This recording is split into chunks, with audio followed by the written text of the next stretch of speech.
నమస్కారం. కోవిడ్-19 జిల్లాల రౌండప్కు స్వాగతం. మనం ప్రతిరోజు తెలుసుకుంటున్నట్లే ఈసారి కూడా ఆయా జిల్లాల్లో కరోనా పరిస్థితిని తెలుసుకుందాం. ఇప్పుడు సూర్యాపేట జిల్లాలో మంజుల గారు అందుబాటులో ఉన్నారు. నమస్కారం మంజుల గారు. నమస్కారం సార్. జిల్లాలో కోవిడ్ పరిస్థితి ఎలా ఉందండి? సూర్యాపేట జిల్లాలో కరోనా కేసులు కొంత మేరకు తగ్గినాయనే చెప్పాలి సార్.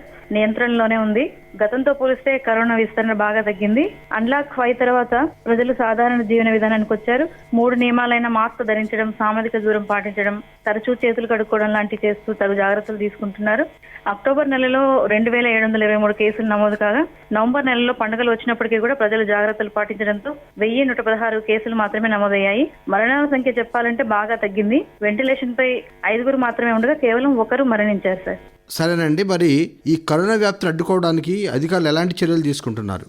గ్రామంలో కరోనా వ్యాప్తి చెందకుండా చాలా జాగ్రత్తలు తీసుకుంటున్నారు. అధికారులు వారికి అవగాహన కల్పిస్తున్నారు. ఇందుకోసం గ్రామంలో స్వచ్ఛ భారత్ అధికారులు, సంఘబంధ మహిళలు, ఐసిడిఎస్, ఆశా వర్కర్లు నిరంతరం గ్రామంలో మమేకమవుతూ ప్రజలకు జాగ్రత్తలు చెబుతున్నారు. చలికాలం కూడా కావడంతో వాతావరణంలో మార్పులు వచ్చాయి. దీంతో జలుబు, దగ్గు, గొంతు నొప్పి కూడా వచ్చే అవకాశం ఉంది. అయితే ఈ లక్షణాలకి కరోనా లక్షణాలకు కూడా తేడా చెప్తూ ప్రజలకు వివరిస్తున్నారు. అనవసరంగా హాస్పిటల్కి పరిగెత్తి గాబరా పడొద్దని ఎక్కడికక్కడ ప్రభుత్వాలు నిర్వహిస్తున్న కరోనా పరీక్షలను ఉపయోగించుకోవాలని చెప్తున్నారు. మరి ఇప్పుడు ఈ కోతకాలాలు తర్వాత నూర్పిడులు సమయం కదండి, రైతులకేమో పంట చేతికి వచ్చింది. మరి ఈ పంట కొనుగోలు ఎలా జరుగుతున్నాయి జిల్లాలో?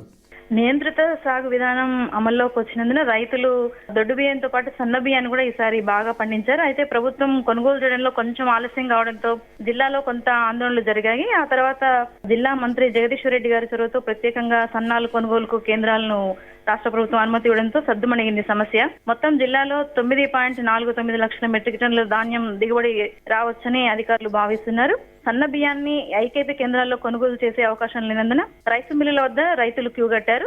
ఏ రైతు ఏ రోజు ఏ రైసు మిల్లుకు ధాన్యం తీసుకురావాలని ముందే అధికారులు నిర్ణయించి టోకెన్లు జారీ చేస్తున్నారు. దీంతో ఒక్కసారి రైతులు గుమికూడకుండా చర్యలు తీసుకుంటున్నారు. అయితే ఈసారి వర్షాలు బాగా పడడంతో నదీ జలాలు కూడా అందుబాటులోకి వచ్చాయి. దీంతో మెట్ట భూముల్లో కూడా వరి సాగు ఎక్కువగా చేశారు. వరి దిగుబడి బాగా వచ్చింది. ఒక్కసారిగా దిగుబడి రావడంతో బియ్యం వ్యాపారులు కూడా మద్దతు ధర విషయంలో రైతులను కాస్త మభ్యపెట్టే ప్రయత్నం చేస్తున్నారు. దీంతో ప్రభుత్వం గట్టి నిఘా ఏర్పాటు చేసింది. ధాన్యాన్ని కూడా అందరూ ఒకేసారి అమ్మవద్దని, నిల్వ ఉంచుకునే సామర్థ్యం ఉంటే కనుక మంచి రేటు వచ్చే వరకు వేచి ఉండాలని అధికారులు చెప్తున్నారు. ఇప్పుడైతే 1800 రూపాయల మద్దతు ధర పలుకుతుంది. మరి కేంద్ర రాష్ట్ర ప్రభుత్వాలు చేపట్టిన అభివృద్ధి పనులు ఎలా జరుగుతున్నాయి? ధరణి పోర్టల్లో వ్యవసాయ భూముల రిజిస్ట్రేషన్లు, మ్యుటేషన్లు ప్రారంభం కావడంతో అన్ని తహసీల్దార్ కార్యాలయంలో కూడా భూముల రిజిస్ట్రేషన్ల కోసం రైతులు కేంద్రానికి వస్తున్నారు. జిల్లా కేంద్రానికి రావాల్సిన పని లేకుండా అన్ని మండలాల్లో తహసీల్దార్ కార్యాలయంలో రిజిస్ట్రేషన్లు, పాస్ పుస్తకాలు ఇస్తుండటంతో రైతులు ఆనందం వ్యక్తం చేస్తున్నారు. రెవెన్యూ కార్యాలయాల వద్ద రోజు చుట్టూ తిరగకుండా మధ్యవర్తుల ప్రమేయం లేకుండా సులువుగా స్లాట్ బుక్ చేసుకుని రిజిస్ట్రేషన్లు చేయించుకుంటున్నారు. ఇప్పటికీ సూర్యాపేట జిల్లాలో 2000 మంది దరఖాస్తు చేసుకోగా 1000కి పైగా రిజిస్ట్రేషన్లు పూర్తయి.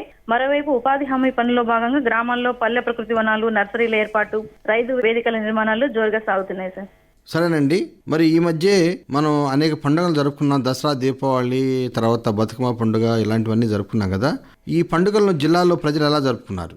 దీపావళి పండుగ రోజు ఎక్కువగా అందరూ దీపాలు వెలిగించి జరుపుకున్నారు. బాణాసంచా కాలడానికి 2 గంటల సమయం మాత్రమే కేటాయించడంతో ఆ సమయంలో ప్రజలు తమ ఇళ్ల వద్ద బాణాసంచా కాలుస్తూ పండుగ చేసుకున్నారు. గతంతో పోల్చుకుంటే కరోనా నేపథ్యంలో వాయు కాలుష్యం ఎక్కువగా ఉంటుంది, ఇబ్బందులు తలెత్తాయని ప్రభుత్వం అధికారులు పదే హెచ్చరించిన నేపథ్యంలో 4వ వంతు క్రాకర్స్ మాత్రమే ఉపయోగించి పండుగను సాదాసీదాగా జరుపుకున్నారు. దసరా, దీపావళి పండుగలతో పాటు కార్తీక మాసం కూడా ప్రారంభమైంది. హిందువులకు ఈ మాసం ఎంతో ప్రాధాన్యమైనది. కార్తీక మాసంలో సోమవారాలు, నాగుల చవితి, కార్తీక పౌర్ణమి లాంటి ఇలా ప్రత్యేక పర్వదినాలు వస్తున్నాయి. దీంతో దేవాలయాల వద్ద భక్తుల సందడి మాత్రం ఎక్కువగానే కొనసాగుతుంది.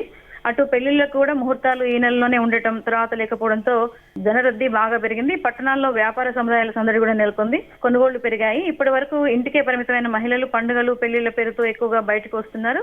దీంతో మళ్లీ కేసులు పెరుగుతాయన్న భయం కొంచెం ప్రజల్లో నెలకొని ఉంది. ఓకేనండి, సూర్యాపేట జిల్లాలో తాజా కరోనా పరిస్థితిని, తర్వాత అక్కడి వ్యవసాయ ఆర్థిక పరిస్థితులను వివరించినందుకు ధన్యవాదాలు మంజుల గారు. అదండి సూర్యాపేట జిల్లాలో తాజా కరోనా పరిస్థితి, తదితర విషయాలు. మరి మరో రోజు మరో జిల్లాలో కలుసుకుందాం. అంతవరకు సెలవు. నమస్కారం.